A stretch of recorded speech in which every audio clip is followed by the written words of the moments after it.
Assalamualaikum warahmatullahi wabarakatuh.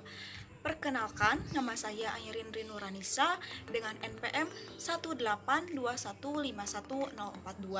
Di sini saya akan menyeminarkan artikel yang berjudul Kemampuan Berpikir Kreatif Matematis ditinjau dari gaya belajar siswa SMP pada materi segi 3 dan juga segi 4 yang diajukan untuk memenuhi salah satu tugas seminar pendidikan matematika dengan dosen pengampunya yaitu Bapak Dedi Nurnyambil, Magister Pendidikan. Poin-poin yang akan saya bahas, yang pertama tentang kemampuan berpikir kreatif matematis, yang kedua tentang gaya belajar, dan yang ketiga hubungan atau keterkaitannya antara kemampuan berpikir kreatif matematis dengan gaya belajar. Yang pertama, saya akan menjelaskan mengenai pengertian dari kemampuan berpikir kreatif matematis. Nah, di sini ada pengertian menurut beberapa para ahli. Yang pertama, menurut Siswono, pada tahun 2009, berpikir kreatif diartikan sebagai suatu proses yang digunakan seseorang dalam mensintesis atau menjalin ide-ide, membangun ide-ide baru, merencanakan, dan menerapkannya untuk menghasilkan produk yang baru gitu ya, secara pasti atau fluensi dan fleksibel. Nah, menurut asumsi dari Siswono pada tahun 2009, yang dimaksud dengan kemampuan berpikir kreatif yaitu kemampuan untuk mensintesis ide-ide menghasilkan produk baru dari ide-ide yang digali. Kemampuan ini menekankan pada kemampuan kognitif seseorang untuk menciptakan sesuatu yang unik yang berbeda dengan apa yang dimiliki orang lain. Dengan berpikir kreatif, yaitu akan menganalisis sesuatu berdasarkan data atau informasi untuk menghasilkan ide-ide baru dalam memahami sesuatu. Yang kedua, menurut Sani pada tahun 2014 di bukunya halaman 15 mengemukakan gitu ya bahwa berpikir kreatif merupakan kemampuan mengembangkan ide yang tidak biasa, berkualitas dan sesuai tugas. Nah, menurut asumsi Sani pada tahun 2014 di bukunya halaman 15 menunjukkan bahwasanya hal tersebut bahwa berpikir kreatif dapat mengembangkan daya pikir yang mencakup wawasan dengan unsur-unsur yang luas. Berpikir kreatif dapat menghasilkan pemikiran yang bermutu. Proses kreatif tersebut tentunya tidak dapat dilaksanakan tanpa adanya pengetahuan yang didapat dengan pengembangan pemikiran dengan baik. Berpikir kreatif ini memberikan dukungan kepada peserta didik sehingga peserta didik lebih terpacu untuk lebih kreatif. Nah, kemampuan berpikir kreatif sebagai kemampuan untuk menghasilkan ide atau gagasan yang baru dalam menghasilkan suatu cara dalam menyelesaikan masalah, bahkan menghasilkan cara baru dengan solusi alternatif. Nah, selain itu, ada pengertian menurut Munandar mengatakan bahwa berpikir kreatif juga disebut berpikir divergen, ialah memberikan macam-macam kemungkinan jawaban berdasarkan informasi yang diberikan dengan penekanan pada keragaman jumlah dan kesesuaian. Nah, sedangkan menurut Coleman dan Hammond dijelaskan bahwa berpikir kreatif yaitu suatu kegiatan mental untuk meningkatkan kemurnian atau originality dan ketajaman pemahaman atau insight dalam mengembangkan sesuatu generating. Dari beberapa uraian tersebut dapat diketahui berpikir kreatif adalah keterampilan yang diasah dari sebuah kemampuan mengelola, mengolah informasi, serta memecahkan masalah melalui berbagai ide-ide. Kemampuan kreatif secara umum ini dipahami sebagai kreativitas. Nah, seringkali individu yang dianggap kreatif yaitu pemikir sintesis yang benar-benar baik yang membangun koneksi antara berbagai hal yang tidak didasari oleh orang-orang lain gitu ya secara spontan.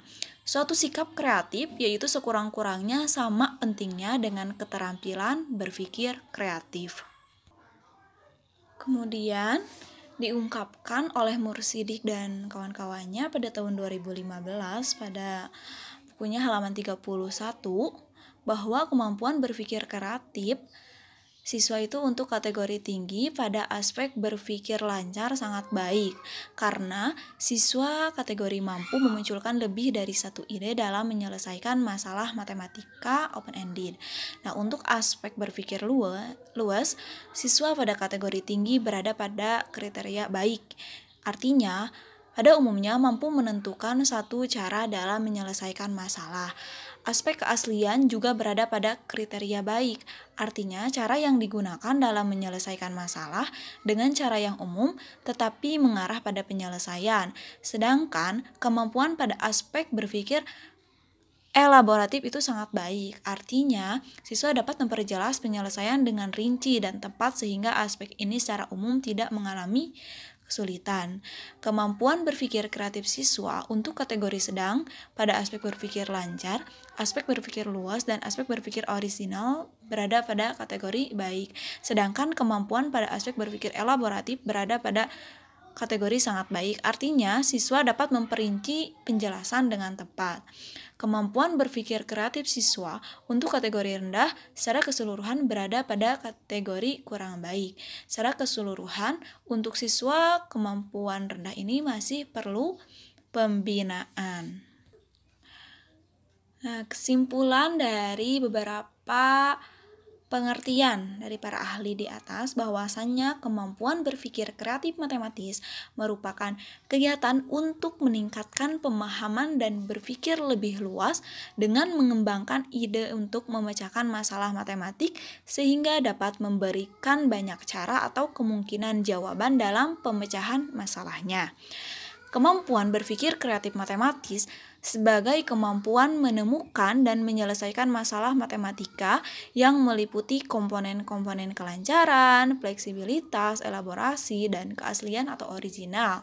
Penilaian terhadap kemampuan kreatif siswa dalam matematika itu sangat penting untuk dilakukan. Pengajuan masalah yang menuntut siswa dalam pemecahan masalah sering digunakan dalam penilaian kreativitas matematik. Tugas-tugas yang diberikan pada siswa yang bersifat penghadapan siswa dalam masalah dan pemecahannya digunakan peneliti untuk mengidentifikasi individu-individu yang kreatif.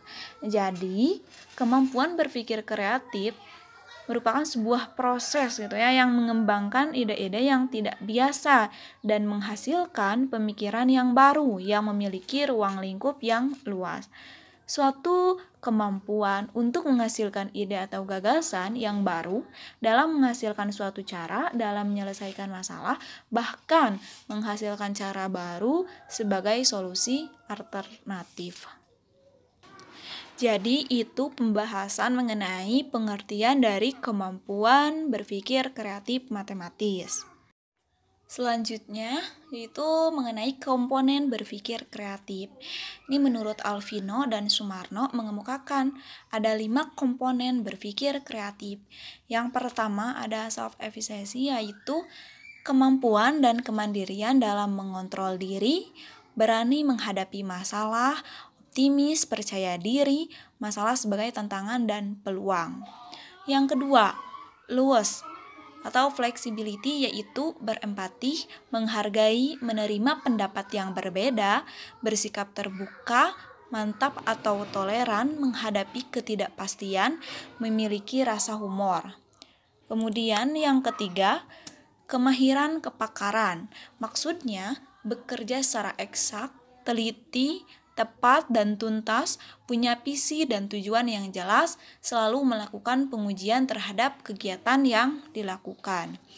Yang keempat, kesadaran, yaitu melakukan kegiatan secara sadar, berpikir metakognisi, memberikan alasan rasional terhadap kegiatan yang dilakukannya.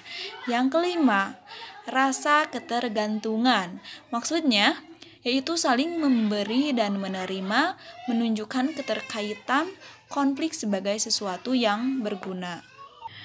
Jadi itu merupakan komponen dari kemampuan berpikir kreatif. Selanjutnya ada ciri-ciri kemampuan berpikir kreatif. Nah, ciri-ciri kemampuan berpikir kreatif Ini menurut Ahmad Susanto menjabarkan ciri-ciri berpikir kreatif tersebut satu persatu. Yang pertama, kelancaran berpikir. Ciri-ciri berpikir lancar yaitu mencetuskan banyak gagasan, jawaban, penyelesaian masalah atau pertanyaan, memberikan banyak cara atau saran untuk melakukan berbagai hal. Selalu memikirkan lebih dari satu jawaban. Yang kedua, berpikir luas. Ciri-ciri keterampilan berpikir luas yaitu menghasilkan gagasan, jawaban atau pertanyaan yang lebih bervariasi, dapat melihat masalah dari sudut pandang yang berbeda-beda, mencari banyak alternatif atau arah yang berbeda-beda, mampu mengubah cara pendekatan atau cara pemikiran.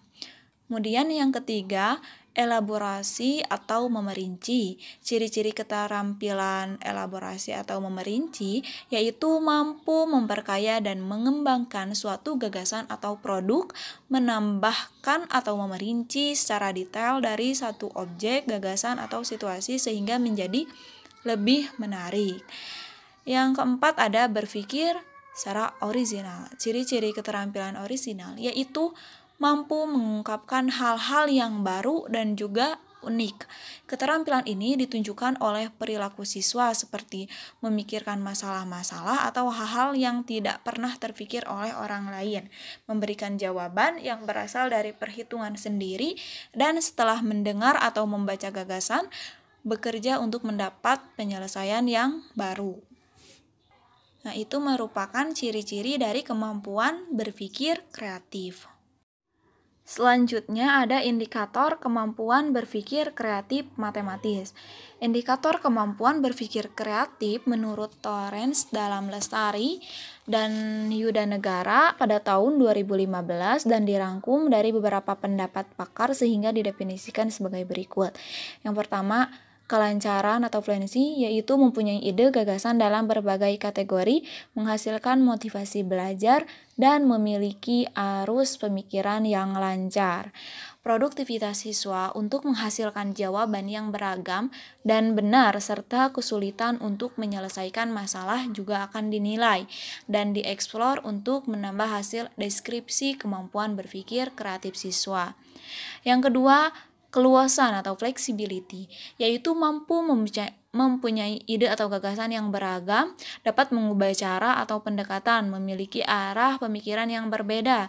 Siswa diharapkan mampu menjelaskan setiap cara yang digunakan untuk menyelesaikan masalah. Yang ketiga ada keaslian atau originality. Original, yaitu mempunyai ide atau gagasan baru untuk penyelesaian persoalan. Biasanya memberi jawaban yang tidak lazim, memberikan yang berbeda dari yang lain, dan jawabannya jarang diberikan kebanyakan orang. Yang keempat ada elaborasi, yaitu mampu mengembangkan, menambah, memperkaya, memperluas ide atau gagasan untuk menyelesaikan masalah secara rinci dan detail. Diharapkan siswa dapat menambah informasi atau keterangan lebih lanjut untuk memperjelas jawaban siswa. Produktivitas dalam memberikan informasi tambahan akan dinilai dan dieksplor lebih lanjut untuk mengukur kemampuan berpikir kreatif siswa. Selanjutnya ada tabel silabus. Ini materinya mengenai segitiga dan juga segi empat. Ada kompetensi dasar, materi pelajarannya itu segitiga dan juga segi empat. Kemudian kegiatan pembelajarannya, indikator pencapaian kompetensi. Nah, sumber belajarnya yaitu ada buku teks pelajaran matematika kelas 7 semester genap. Saya hanya menjelaskan mengenai IPK. Yang pertama, ini mengenal dan memahami bangun datar segi 4 dan juga segitiga. Kemudian menentukan jenis dan sifat persegi, persegi panjang, trapesium, jajar genjang, belah ketupat, dan layang-layang menurut sifatnya. Kemudian menentukan sifat-sifat persegi panjang, persegi, trapesium, jajar genjang, belah ketupat, layang-layang ditinjau dari sisi sudut diagonalnya. Nah, ini melanjutkan dari kompetensi dasar 3.14. IPK-nya itu menentukan jenis-jenis segitiga berdasarkan sisi dan sudutnya, menentukan jenis segitiga berdasarkan sifat-sifatnya, melukis garis-garis istimewa pada segitiga. Nah, untuk KD 3.15 yaitu menentukan rumus untuk menentukan keliling dan luas segi 4 dan juga segitiga. Untuk IPK-nya dari 3.15 menentukan rumus gitu ya, menentukan rumus keliling dari bangun datar, kemudian menentukan rumus luas dari bangun datar. Kemudian KD 4.14 menyelesaikan masalah kontekstual yang berkaitan dengan menentukan unsur-unsur bangun datar segi 4 dan juga segitiga. Nah, untuk IPK-nya itu sendiri menyelesaikan masalah kontekstual dalam kehidupan sehari-hari yang berkaitan dengan menggunakan sifat-sifat segi 4 dan juga segitiga. Ini tekniknya itu menggunakan tes tulis dan untuk instrumennya itu uraian gitu ya. Melanjutkan silabus yang sebelumnya, KD-nya itu ada 4.15 menyelesaikan masalah kontekstual yang berkaitan dengan luas dan keliling dari segi 4 dan juga segitiga. Untuk IPK-nya itu sendiri menyelesaikan soal penerapan bangun datar segi 4, kemudian menaksir luas bangun datar yang tidak beraturan. Nah, itu untuk silabus dari segitiga dan juga segi 4. Selanjutnya ada tabel 3 mengenai indikator kemampuan berpikir kreatif matematis. Indikator kemampuan berpikir kreatif matematis yang pertama yaitu berpikir lancar atau fluensi, itu mencetuskan banyak gagasan, jawaban, penyelesaian masalah atau jawaban, memberikan banyak cara atau saran untuk melakukan berbagai hal, selalu memikirkan lebih dari satu jawaban. Nah, di sini saya mengambil contoh dengan menggunakan dua alternatif atau dua jawaban. Sebagai contoh soalnya gitu ya, Paman akan membuat sebuah taman yang berbentuk segitiga, namun Paman belum menentukan ukurannya. Jika besar salah satu sudutnya 20x derajat, maka tentukan besar sudut yang lainnya dan gambarlah segitiga tersebut. Berikan lebih dari satu jawaban. Nah, ini udah ada instruksinya. Lebih dari satu jawaban. Yang pertama alternatif 1, kemudian ada alternatif 2. Yang alternatif 1, pada segitiga ABC, sudut A-nya itu 20x derajat, misal X-nya itu 1 gitu ya. Untuk sudut A-nya 20 dikali 1 derajat sama dengan 20 derajat. Nah, jika salah satu sudutnya sama dengan 20 derajat, maka besar sudut lainnya yang memungkinkan. Jika segitiga yang terbentuk adalah segitiga sama kaki, maka sudut B itu sama dengan sudut C. Dan besar sudutnya yaitu 20 derajat ditambah sudut B ditambah sudut C itu sama dengan 180 derajat. Kemudian karena sudut B sama dengan sudut C, jadi sudut C ditambah sudut C sama dengan 180 derajat dikurangi 20 derajat. Kemudian 2 dikali sudut C sama dengan 160 derajat. Jadi sudut C sama dengan 80 derajat. Nah, ini ada gambar gitu ya, gambar segitiga ABC-nya. Kemudian jika segitiga yang terbentuk adalah segitiga siku di B, maka sudut B adalah 90 derajat dan besar sudut C dicari gitu ya dengan 20 derajat ditambah 90 derajat tambah sudut C sama dengan 180 derajat. Untuk sudut C 180 derajat dikurangi 110 derajat sama dengan 70 derajat. Jadi untuk sudut C-nya itu 70 derajat. Untuk soal alternatif 2 itu sama saja ya. Menggunakan cara yang sebelumnya. Ini diketahuinya misalnya X-nya itu sama dengan 2. Jadi dimisalkan itu sudut E sama dengan sudut F. Jadi hasilnya itu sudut F 70 derajat. Ini menggunakan segitiga sama kaki ya. Kemudian dengan cara yang kedua, ini sudut segitiga siku-siku dan sudut E-nya itu 90 derajat. Yang dicari sudut F. Jadi sudut F-nya itu 50 derajat. Nah, indikator yang kedua dari gaya belajar yaitu berpikir luas.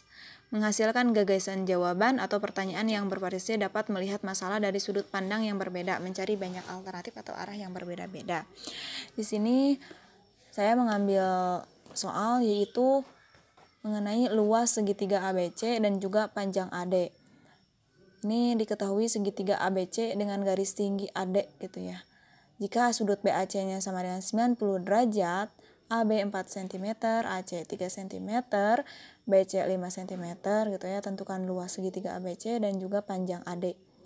Untuk penyelesaiannya ini seperti ini.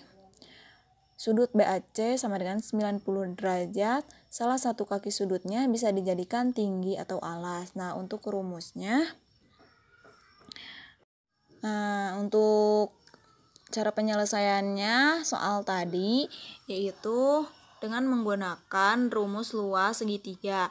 Jadi setengah kali alas kali tinggi, setengah kali AB itu untuk alasnya kali AC. Setengah untuk alasnya 4 cm dan untuk tingginya 3 cm. Jadi luas segitiga 6 cm kuadrat. Nah, untuk panjang AD dapat dicari dengan konsep luas segitiga. Untuk luas segitiga itu sama ya, setengah kali alas kali tinggi. Untuk alasnya 5 cm dan dicari tingginya AD misalkan. Untuk luasnya itu kan sudah diketahui 6 cm. Jadi untuk mencari AD 6 cm kuadrat dibagi 2,5. Jadi hasilnya AD sama dengan 2,4 cm. Nah, yang ketiga, dari indikator gaya belajar yang tadi ada berpikir elaboratif atau elaboration. Nah, mampu memperkaya dan mengembangkan suatu gagasan atau produk gitu ya, menambah atau merinci detail-detail dari suatu objek, gagasan atau situasi sehingga menjadi lebih menarik. Nah, ini untuk soalnya seperti ini. Sebidang kebun berbentuk persegi panjang berukuran 100 meter dikali 80 meter. Nah, di sekeliling kebunnya akan ditanami pohon dengan jarak 10 meter antar pohon. Banyak pohon yang diperlukan. Nah, untuk penyelesaiannya, untuk mencari keliling persegi panjang itu kan menggunakan rumus keliling sama dengan 2 kali panjang tambah lebar. Untuk panjangnya itu 100, untuk lebarnya 80. Jadi kelilingnya itu 2 dikali 180. Keliling sama dengan 360 meter. Karena mencari banyak pohon yang diperlukan, maka akan dibagi 10 meter. Jadi 360 dibagi 10 meter. Jadi hasilnya itu 36 pohon. Jadi banyak pohon yang diperlukan sebanyak 36 pohon. Nah, yang keempat itu ada berpikir orisinal atau originality, yaitu mampu melahirkan ungkapan yang baru dan unik, memikirkan cara-cara yang tak lazim untuk mengungkapkan diri, mampu membuat kombinasi-kombinasi yang tak lazim dari bagian-bagian atau unsur-unsur.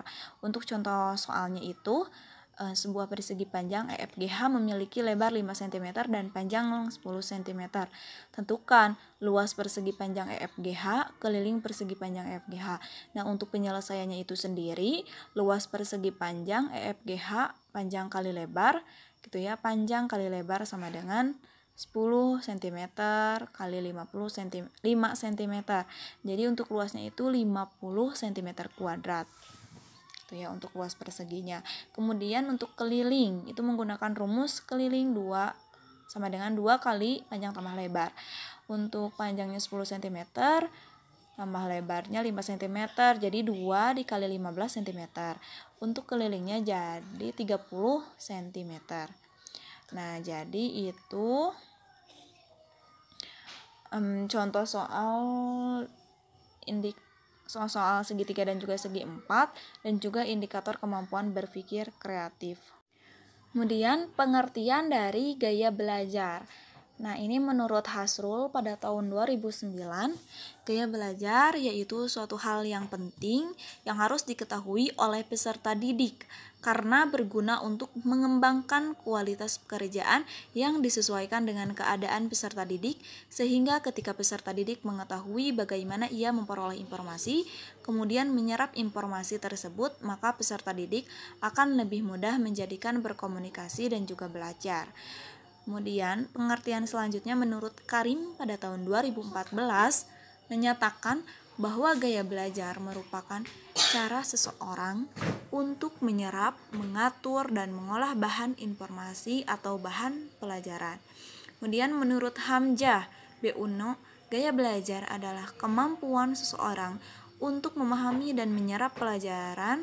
Sudah pasti berbeda tingkatannya, ada yang cepat, sedang, dan juga ada yang lambat. Nah, kesimpulan dari beberapa pendapat para ahli, gaya belajar yaitu cara yang digunakan seseorang dalam proses belajar yang meliputi bagaimana seseorang menyerap, mengatur, dan mengelola informasi yang didapatkan sehingga pelajaran dapat dipahami dan berjalan secara efektif. Macam-macam gaya belajar. Yang pertama, gaya belajar visual. Nah, gaya belajar visual merupakan cara siswa menyerap informasi dengan mudah dari proses pembelajaran melalui indera penglihatan dengan cara melihat secara langsung. Gaya belajar visual lebih mudah mengingat apa yang mereka lihat, seperti bahasa tubuh atau ekspresi muka gurunya, diagram, buku pelajaran bergambar, dan video, sehingga mereka bisa mengerti dengan baik. Dan yang kedua, gaya belajar auditorial. Nah, gaya belajar auditorial yaitu cara belajar yang mengandalkan indera pendengar pada manusia. Dalam menyerap informasi, umumnya orang bergaya belajar auditorial menerapkan strategi pendengaran yang kuat dengan suara dan ungkapan yang berciri pendengaran. Yang ketiga, gaya belajar kinestetik. Gaya belajar kinestetik yaitu cara belajar yang mengandalkan indera perasa, yaitu siswa yang mudah menerima pelajaran melalui mendatangi langsung objek materi atau mempraktikkan langsung terkait materi yang sedang dipelajari.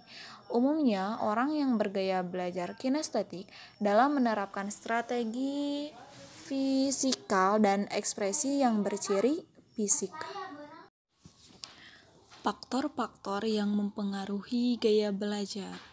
Ini ada menurut David Calm, setiap orang memiliki dan mengembangkan gaya belajar tersendiri yang dipengaruhi oleh tipe kepribadian, kebiasaan, dan habit, serta berkembang sejalan dengan waktu dan pengalaman.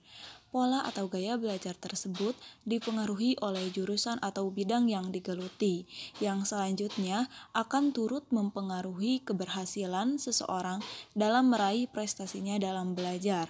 Sedangkan menurut Kolb, ada 5 tingkatan berbeda yang mendasari seseorang memiliki gaya belajar tertentu, yaitu tipe kepribadian, jurusan yang dipilih, karir atau profesi yang digeluti, pekerjaan atau peran yang sedang dilakukan, dan adaptif kompetensi adaptif. Manfaat gaya belajar. Menurut Gupron dan Rini Risnawita mengutip pendapat dari Hani dan Mumford tentang pentingnya setiap individu mengetahui gaya belajar masing-masing.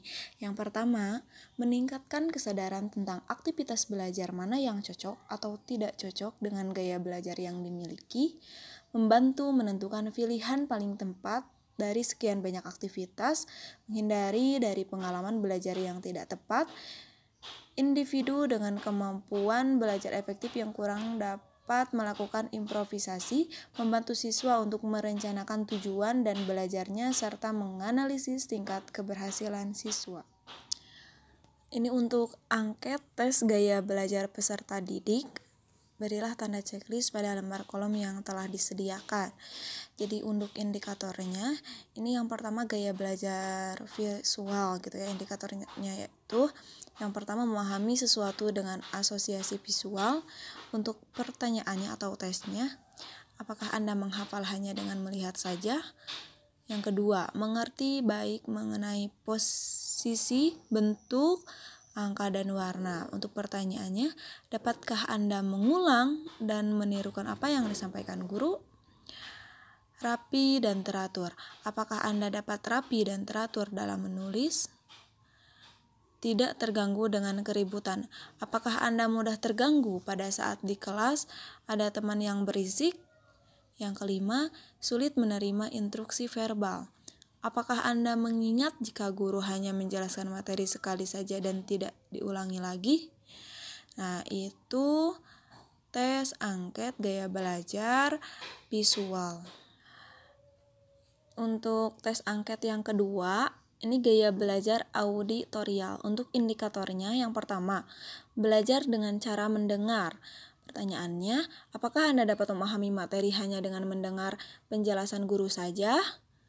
Kemudian yang kedua, baik dalam aktivitas lisan. Pertanyaannya, apakah Anda senang jika belajar sambil diskusi? Yang ketiga, memiliki kepekaan terhadap musik. Untuk pertanyaannya, apakah Anda belajar sambil mendengarkan musik? Yang keempat, mudah terganggu dengan keributan. Untuk pertanyaannya, apakah Anda mudah terganggu dengan keributan di kelas? Yang kelima, lemah dalam aktivitas visual. Untuk pertanyaannya, apakah Anda merasa malas jika disuruh mencatat materi? Kemudian yang ketiga, ini indikatornya dari gaya belajar kinestetik. Yang pertama, belajar dengan aktivitas fisik. Pertanyaannya, apakah Anda senang jika melakukan praktik? Kemudian selanjutnya untuk indikator dari gaya belajar kinestetik yang kedua, peka terhadap ekspresi dan bahasa tubuh. Nah, untuk tesnya, apakah Anda senang menghafalkan materi sambil berjalan? Yang keempat, berorientasi pada fisik dan banyak bergerak. Untuk pertanyaannya, apakah Anda menggunakan jari sebagai petunjuk saat membaca? Yang keempat, suka coba-coba dan kurang rapi. Nah, untuk pertanyaannya, apakah Anda suka mengerjakan soal-soal tanpa disuruh terlebih dahulu? Yang kelima, indikatornya lemah dalam aktivitas verbal. Apakah Anda berbicara dengan lambat? Nah, itu merupakan tes angket dari gaya belajar peserta didik. Sub yang terakhir yang akan saya jelaskan yaitu keterkaitan gaya belajar dengan kemampuan berpikir kreatif matematis. Nah, kemampuan berpikir kreatif matematis itu merupakan kegiatan untuk meningkatkan pemahaman dan berpikir lebih luas dengan mengembangkan ide untuk memecahkan suatu masalah matematika sehingga dapat memberikan banyak cara atau kemungkinan jawaban dalam pemecahan masalahnya. Kebaruan atau novelty pada kemampuan berpikir kreatif matematis merupakan indikator yang dimiliki peserta didik di mana ia mampu menyelesaikan masalah matematika dengan jawaban yang berbeda tetapi bernilai benar dan satu jawaban yang tidak biasa digunakan oleh peserta didik lainnya. Banyak faktor yang mempengaruhi tingkat kreativitas siswa, diantaranya yaitu kemampuan berpikir kreatif dan gaya belajar siswa yang berbeda setiap individunya. Pengaruh gaya belajar visual, gaya belajar auditorial, dan juga gaya belajar kinestetik terhadap prestasi belajar berada pada kategori sangat tinggi. Salah satu upaya yang dapat dilakukan guru untuk meningkatkan kemampuan berpikir kreatif yaitu dengan menciptakan gaya belajar yang cocok dengan jenis gaya belajar siswa, yaitu visual, auditorial, maupun kinestetik, sehingga diharapkan tujuan pembelajaran dapat dicapai secara efektif. Nah, oleh karena itu, gaya belajar sangat berpengaruh dalam pembelajaran, terlebih dalam berpikir kreatif siswa. Mungkin itu saja yang dapat saya sampaikan. Mohon maaf bila ada kesalahan. Semoga bermanfaat apa yang saya sampaikan. Wassalamualaikum warahmatullahi wabarakatuh.